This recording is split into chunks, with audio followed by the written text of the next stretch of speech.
Oh, hello. Oh, we missed this. Um, hi.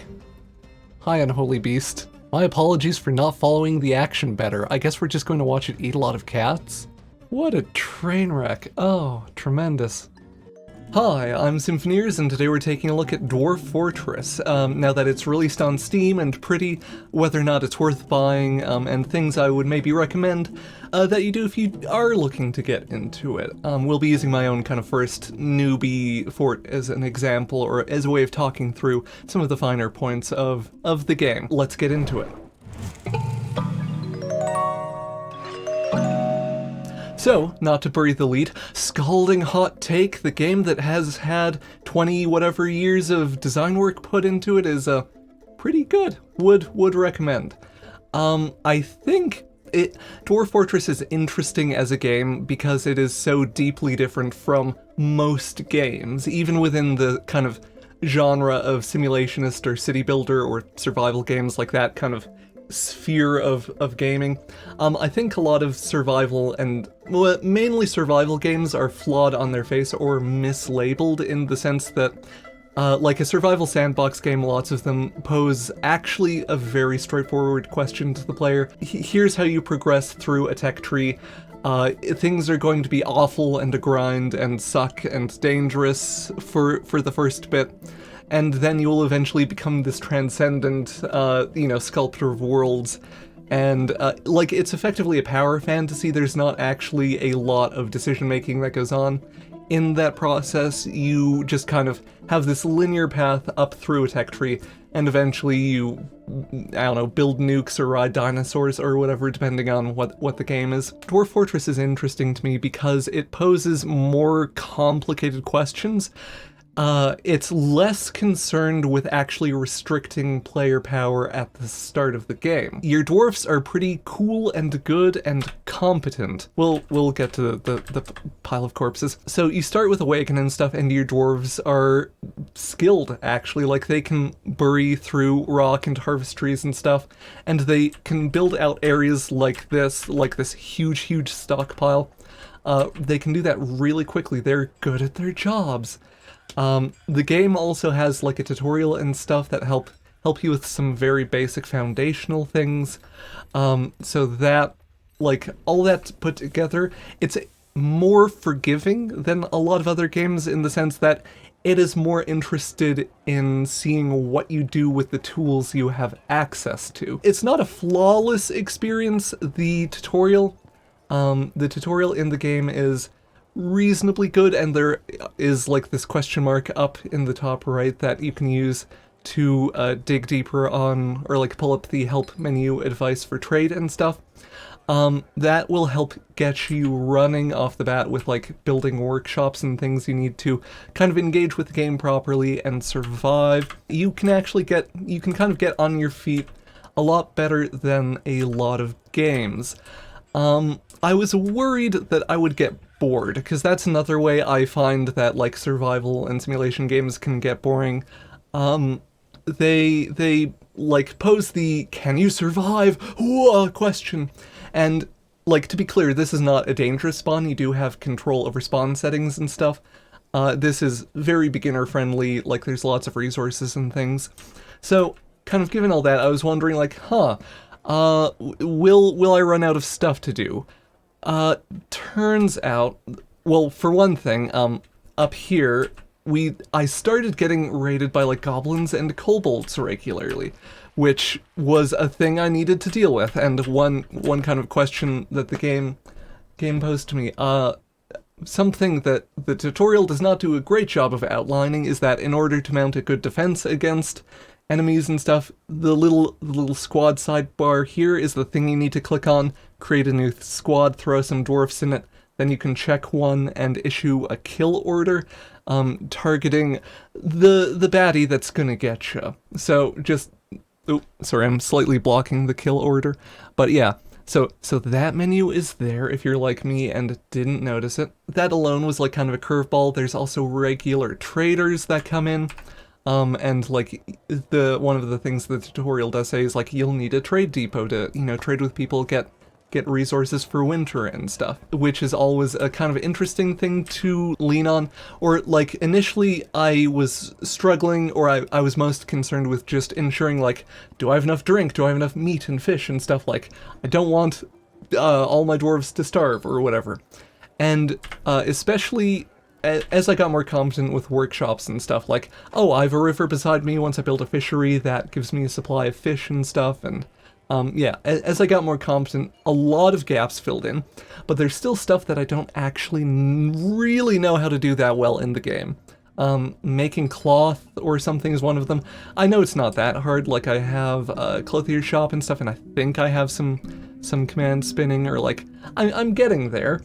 But the trade depot, or like the caravans that come by, are actually a nice compensatory, like a way to compensate for lack of knowledge in Dwarf Fortress, which I think is kind of fascinating.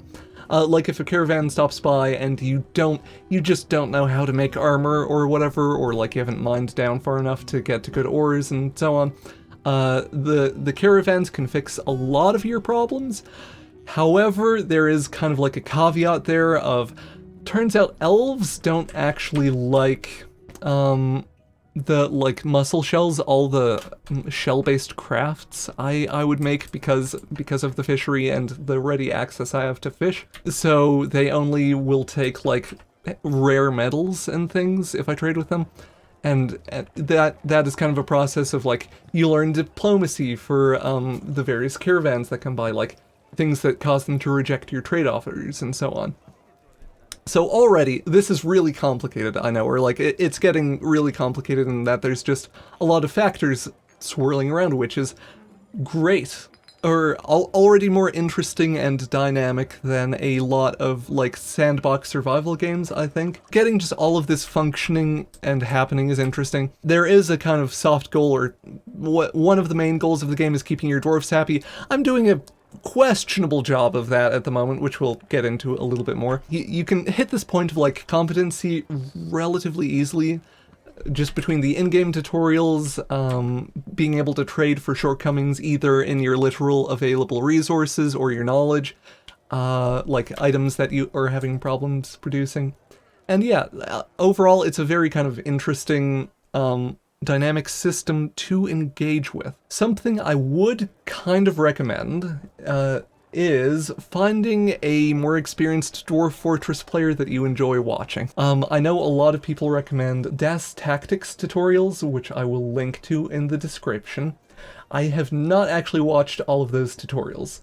I instead have been watching the Loading Ready Run playthrough of Dwarf Fortress, which is much less of an actual tutorial, but much more focused on being like gameplay or building kind of interesting fortresses, which is still useful for me. Like, having established bare fundamentals from the in-game tutorials, I can look at the more experienced player playing and go like, oh, I did not actually know how work orders work, because the game does not really talk about work orders in the tutorial. I guess I should maybe mention that now. Work orders, you can issue orders to create things from the actual workshops themselves by adding a new task and stuff. Work orders let you do all of that without actually having to go to the workshop, and they let you set conditions for them. I will forge an iron helm if the number of available helms is less than 1, and I have enough resources to make one, basically. It gives you a lot of powerful automation and stuff, which is helpful, or like, it helps work out a lot of kinks in the process, the kinks in actually playing the game, like it makes the entire process smoother. So work orders, one of the better and more useful things to know. Also, I find you can get a lot of mileage out of just being like, hey, I have vacancies, I should probably fill some of these. I should probably get a dungeon master and stuff. And I think my bookkeeper died in fighting. Yeah, there's emergent patterns like that of, sorry, I should pause slightly. Nobles and stuff, you can kind of navigate the game by just filling in the holes in your knowledge, or being like, there is a UI element here, nobles and administrators. That seems important. I am going to assign a dwarf to do something, and then we will kind of meet the needs that arise from assigning that. Like, My mare needed a study and stuff, so I built the study, and now I have a functional mare. I mention all this because you do actually need a manager. Yeah, Aesop Sazidirithul. Good dwarvish me.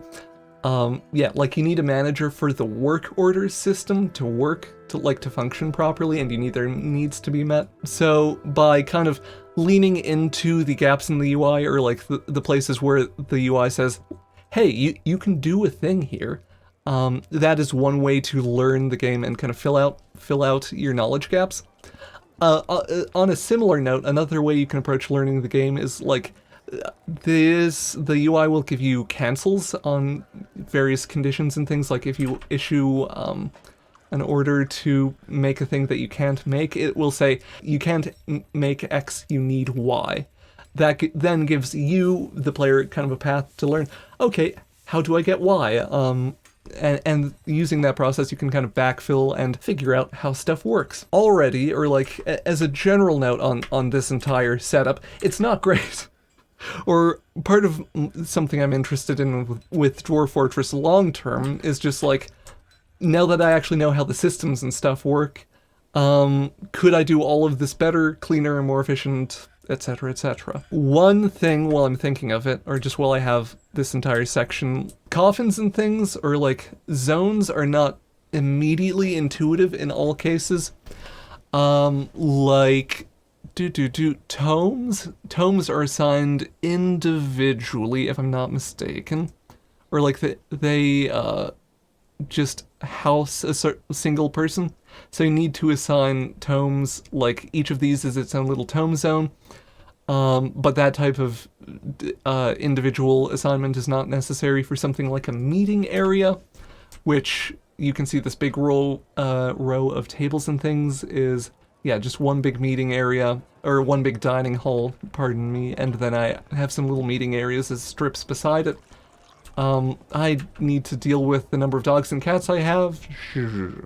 I think I've covered a lot of the, like, my fundamental experience just learning the game, and how I've been approaching it, which is helpful. Oh, also, like, corpse dumping and stuff.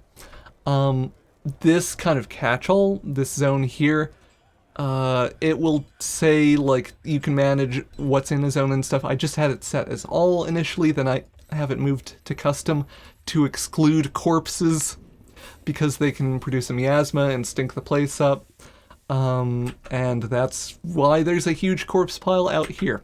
Oh, there's so much stuff with Dwarf Fortress to talk through.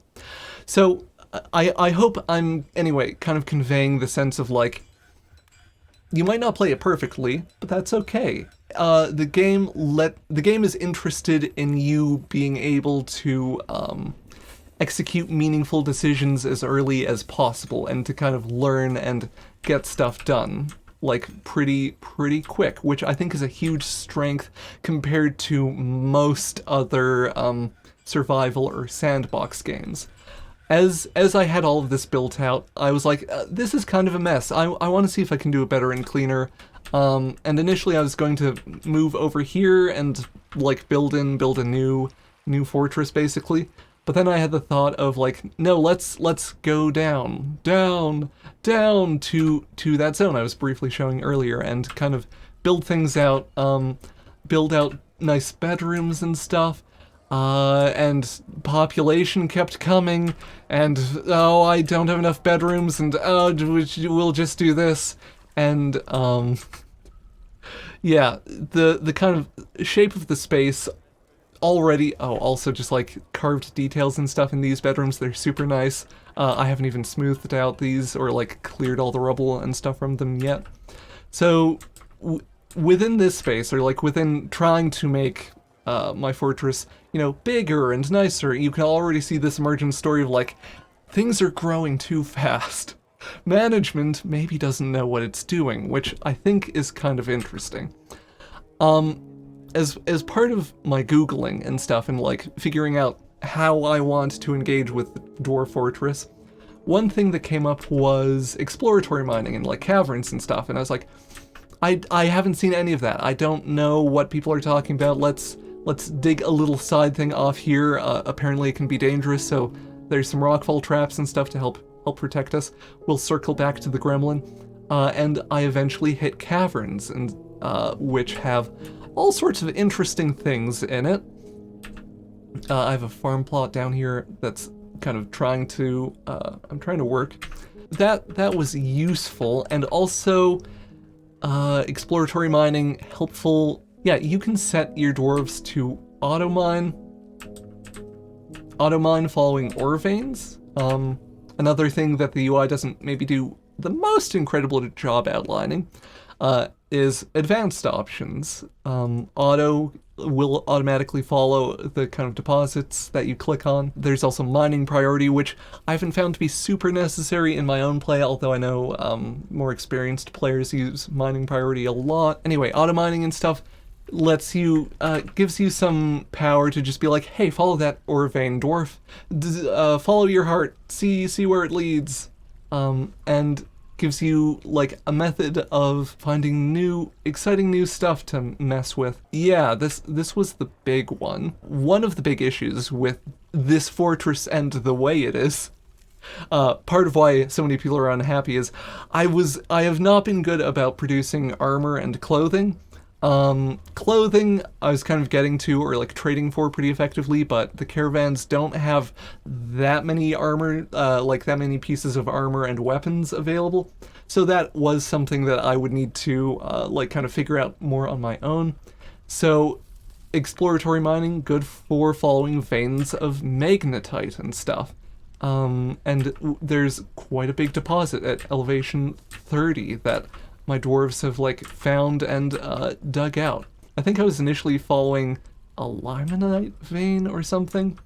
But yeah, like this kind of exploration process that emerges just from going, hey, I haven't touched the system at all. What can it do is neat. Or like through exploring and kind of engaging with the game a little bit more deeply. This other mode of play, or like way of this whole new pile of concerns emerged. Among those concerns is things do, or like have been coming back out of the cavern. You'll notice some of the rockfall traps have been sprung. One of the first things that came out was a large ogre, and one of the first defenders to hit the ogre was a human immigrant, which I now have a handful of. Yeah, like first person to die defending the fortress was immigrant, not a dwarf, and it's like that's storytelling of some fashion. And then I mobilized all my squads and stuff and killed the ogre, but there was a lot of casualties and stuff, and that's why there's more traps and things now.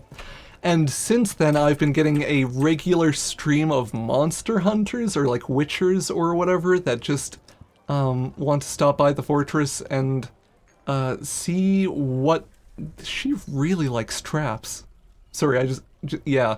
Everyone has their own, like, huge breakdown, which is, I find a little bit overwhelming right now, but can be interesting. I've had a regular stream of witchers or whatever just stopping by and being like, hey, I'll kill monsters for you. That kind of process, or that story of this place, this fortress has emerged as like, it's this weird, poorly managed place that is maybe not super safe and is drawing in monster hunters, but there is at least a lot of food and stuff. It will provide, but not protect for its inhabitants, which is, it's such a distinctive thing to emerge out of this whole system, whereas in like, I don't know, I think Rust is a survival game I just bounced off of, where the mode of play is just like trying to climb up that tech tree and oh no, there's other people who are trying to murder you or whatever, and it's just not that interesting. Maybe I'm being mean to Rust or whatever. Like I said, I did not, I generally bounce off these games, to be frank. Or like anything in the kind of survival and city builder spheres. But yeah, like, the emergent story of this place has been kind of wild. Anyway, as I've gotten more interested, or like a bit more capable of exploring the caverns, I set out some traps, and that is why There is a... Oh, no, don't click on the carving. Or... Yeah, there is a Crundle in a cage just kind of out here. I caught a Crundle. One of the things that lives in the cavern. And having caught the Crundle, it's like, do I catch more of them and stick them in a pit and have them fight? Or what? They're not this explicitly a problem. They're just like a weird little demon imp insectoid thing, and it's like, it poses a new question of like, you can do stuff. What are you going to do? And I haven't even touched on like more overworld. Also hidden in the corner is the overworld map. Still haven't dismissed this thing. Woo! Kidnapped citizens and stuff. I'm not sure if any of my citizens have been kidnapped. But yeah, anyway, you can see, whoop. Did I place a... No, okay. Let's not raid those places. There are like goblin pits and things here that you can venture to, which I will get to at some point. Yeah. There maybe once I have a bit better grasp on my fortress and defending it, and like making it so that my dwarves don't get got by ogres and stuff. The gremlin here can get past the rockfall traps that I have set up. I'm not 100% sure why that is. I'm sure there's a reason. But that does pose the question of like, do I need to build weapons traps or whatever, or do I need to have some of my squads from here patrol the area, patrol the caverns, and make sure that less bad stuff comes up? There's a lot of different ways to solve the problem. Do I excavate further down into the cavern and channel some of the magma? Hi, the Crundles. They gathered around the cage when I trapped one of them. It's fine. Don't think about it too hard. Yeah. Do I excavate magma and like flood the chamber or whatever, and just, you know, do that? Lots of ways to solve problems, and kind of whether or not doing any of those things is advisable very much depends on like your goals, how you want to manage your fortress, and so on. Yeah, I've explained I'm bad at making clothes and stuff. That's why a lot of dwarves are unhappy, I think, and also the, you know, dying to goblin raids or whatever, that also can't be great. Aside from all of that, your dwarves also have their own wonderful internal lives. Like the guild, the crafts dwarves I have want a guild hall now, which is a whole thing. And yeah, your dwarves will occasionally be taken by a fey mood and claim a workshop to work on a piece of art or something in. Which affects the flow of production for all of the things that actually help keep your fortress running. Yeah, there's just a lot of stuff going on, and the fact that the world is dynamically engaging with this storied place as you make it is wild. Open cases. Oh god, I haven't touched justice at all. See, this is also probably not helping my dwarves' happiness. I know people have been fighting, but yeah. Anyway, game is cool and good. You can have this like interesting emergent experience, even not knowing what you're doing, or like yeah, filling in the gaps with trade and so on. I think that covers basically everything I wanted to talk about with Dwarf Fortress, I think. It is such a like big, expansive game that I'm sure I've left out at least some stuff. But yeah, you can just dig through the UI and learn the game pretty effectively on your own. Watching more experienced people or tutorials is helpful but not required. I didn't mention the charts and stuff that are available. There are some very scary looking charts that have a lot of information on them. You don't need those right away. They're handy, I would say, once you actually know what everything on them is. Maybe then is a better time to be like, okay, I'm going to start a new fortress and try to keep, these higher level concepts in mind or whatever. You don't need to burden yourself with that off the bat. The game, in short, or like kind of wrapping things up, produces this interesting emergent experience, even without a lot of expertise, even without I haven't played Dwarf Fortress for 20 years or whatever, like a lot of people have, and I don't know what I'm doing, and I still have this weird and interesting place where things are happening, questions are arising, and there's interesting stuff to tackle.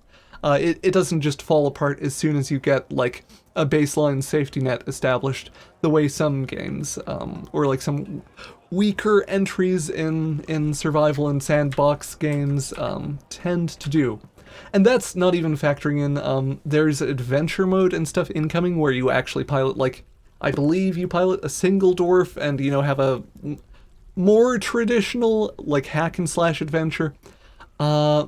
Since that's not in this version of the game yet, I won't, like, factor that into reviewing it at all. I believe it's fairly similar to Caves of Cud, or, like, Caves of Cud is based off of that mode in Dwarf Fortress, or inspired by, however you want to phrase it.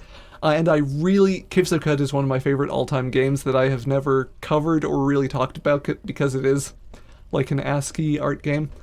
But that game is great, and like being able to engage with the world in that mode, eventually, it's like I was saying, it's not in here currently, but it's coming, and it'll be neat when it arrives.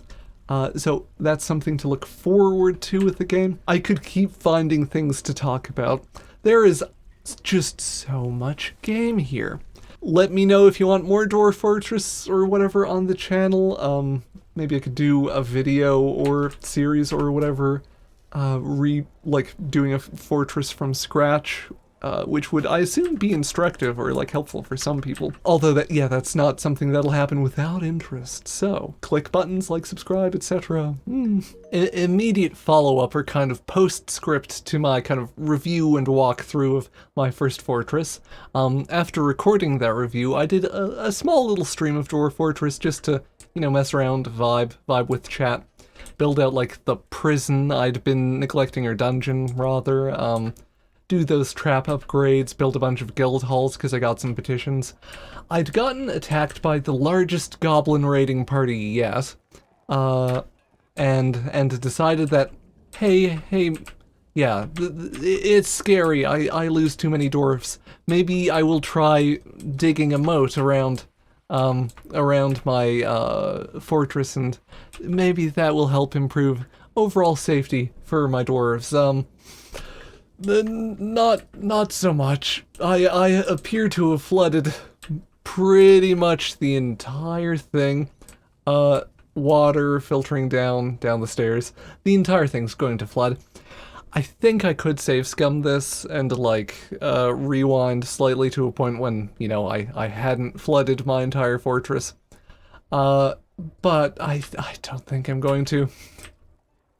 It was already kind of an unmanageable mess. I'd intended to do a little bit more, like, learning and exploratory stuff of, like, oh, so this is how pumps work, or whatever.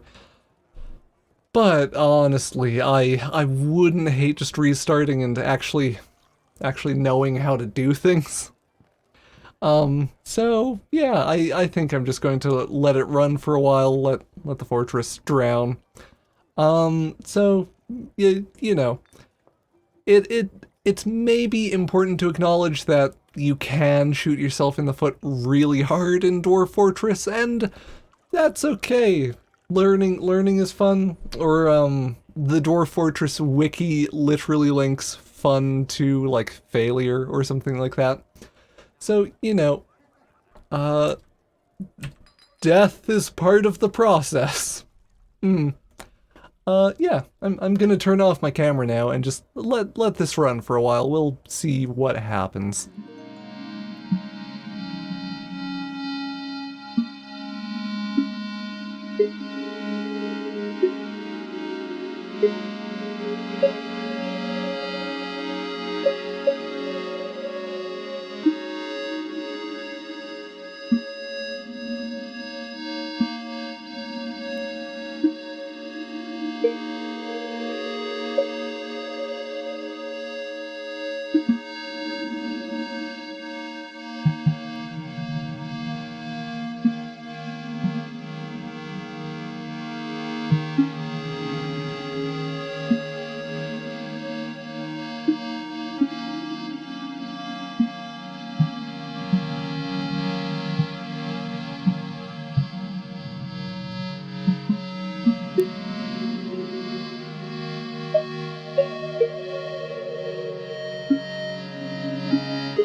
I may have lied. Which is to say, the cat can go through the door. So, despite the cats wandering through the doors, the double door setup I have here seems to be pseudo watertight. Judging by the increasing thirst of all the rest of the dwarves in here, does seem like that is a feature, not a bug. So the thing I'm looking at is, can we dig our way out? Will this happen? And will it save them? Emergent gameplay! Woo! Is the seal holding? It appears to be holding. Yeah, I don't know if this... don't know if these orders will fire properly. Oh, hello. Looks like someone's working at it. Yeah. Rimtar, doing her best to save all of the, trapped dwarves. This is kind of wild. Or a very good example of, like, emergent gameplay. Even when I assumed, like, everything was lost, etc., etc. Giant mole mangled corpse. Neat.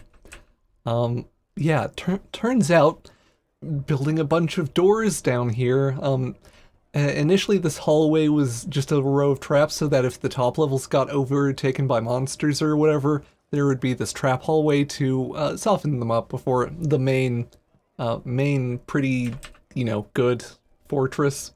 Good. But yeah, turns out it's useful even despite that.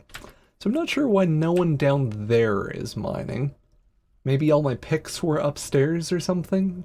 But someone at the surface had the tools to deal with the situation. What a just strange thing. Oddly, these, like, intermediary levels, top level super flooded. Yeah, doors, wooden doors alone seem to do a surprisingly good job, stopping flooding from happening. Also, surprised we haven't lost more dwarves to the flooding yet. Reaching them is one thing, and we can only go do that so fast. Next step after we reach them is to build a new fortress, maybe. Do we really not have any picks or anything down here? I guess not. That seems very odd to me.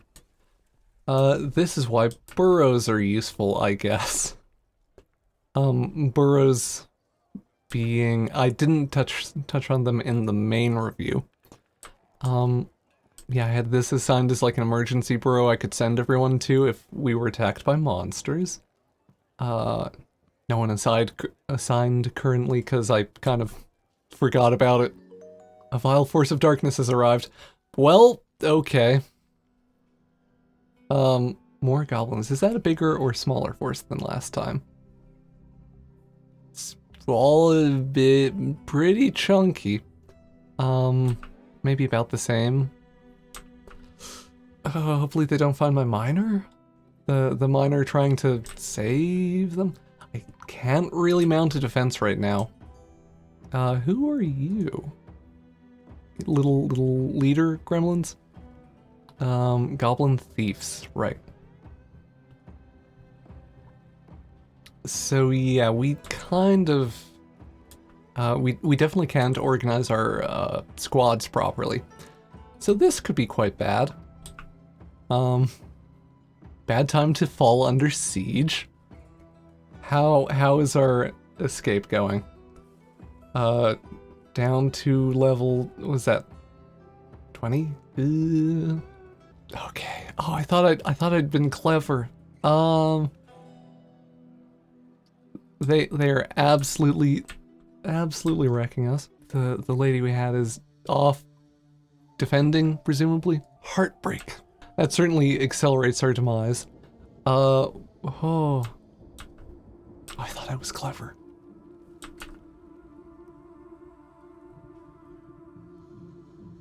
Yeah, so our ability...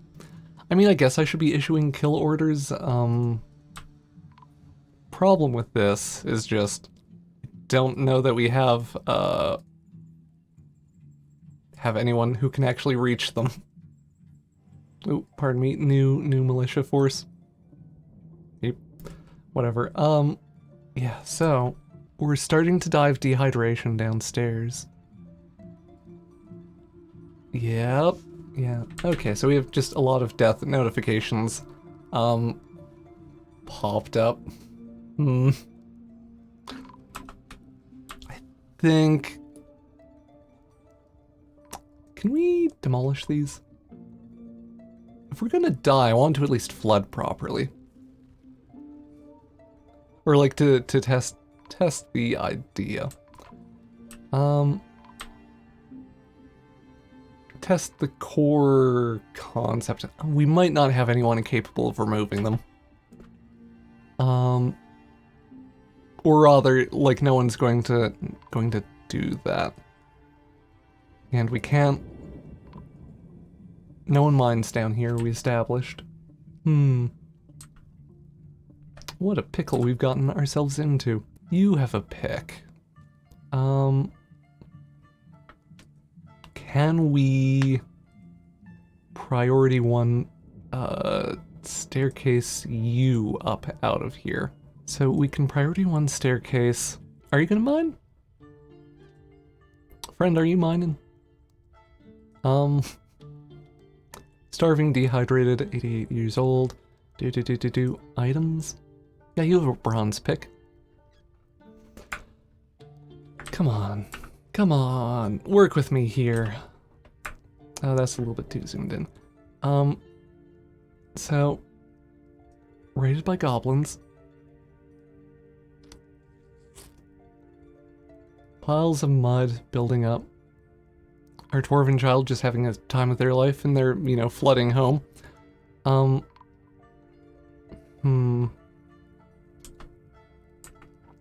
Can we get someone else to mine? Just finding anyone who can mine. Maybe if I acted faster, we would have been able to do the daring escape plan. It took me a minute to realize what was happening in terms of, yeah, having some room to maneuver in that situation. Huh. Wild.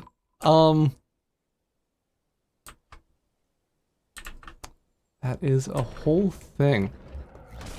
The forgotten beast Nigildiraxtuxus has come. A gigantic one-eyed crocodile. Ooh, it has large mandibles and undulates rhythmically. Its eyes glow red, its buff scales are small and overlapping. Beware its deadly blood. Okay. Oh, hello. Oh, we missed this. Hi. Hi, unholy beast. My apologies for not following the action better. I guess we're just going to watch it eat a lot of cats.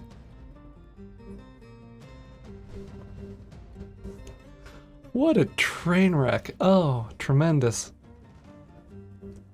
It's successfully broken the seal on the doors, I guess?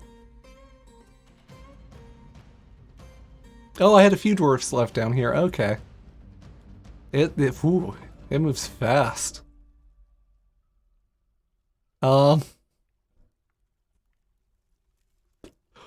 Well, this is something. Who's petitioning me? Oh, Rorik Handlividen wants to come fight monsters? Sure. Yeah. You might find things are a little bit messy, but, you know. I will take someone, I don't even know, like, how it will attempt to resolve a drowning fortress and a, incoming monster hunter. So we still have a few cats left. Oh, are they mining? Oh, is this happening now?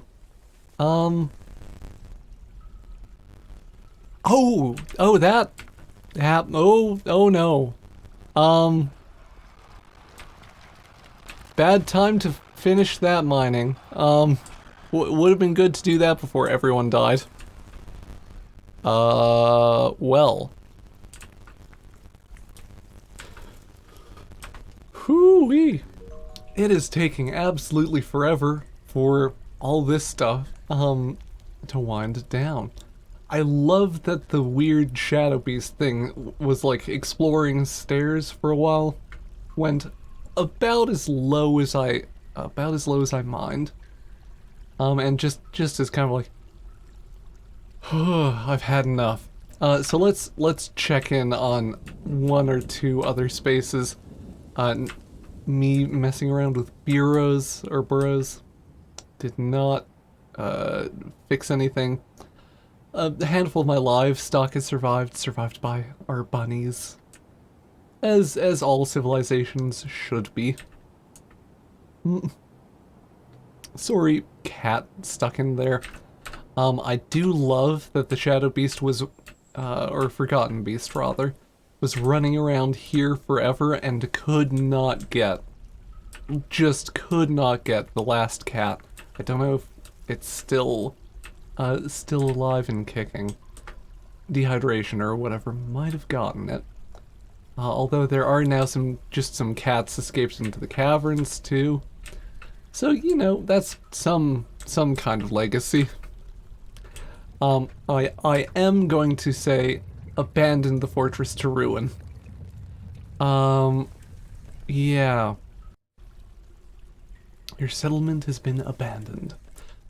I feel like something more dramatic should happen there, but I'm glad we captured some kind of unique finish to this what was just supposed to be a review video. Yeah, I hope you liked it. Thank you for watching. Bye-bye. Thank you for watching the video, and an extra big thanks to Alex, Spur, and Madjack, my $5 Patreon patrons. I have multiple tiers at the Patreon if you want to support that way. If you can't afford it, no worries. Just liking, subscribing, and generally engaging for the algorithm helps the channel a lot. Thank you again. Hope you have a wonderful day. Bye-bye.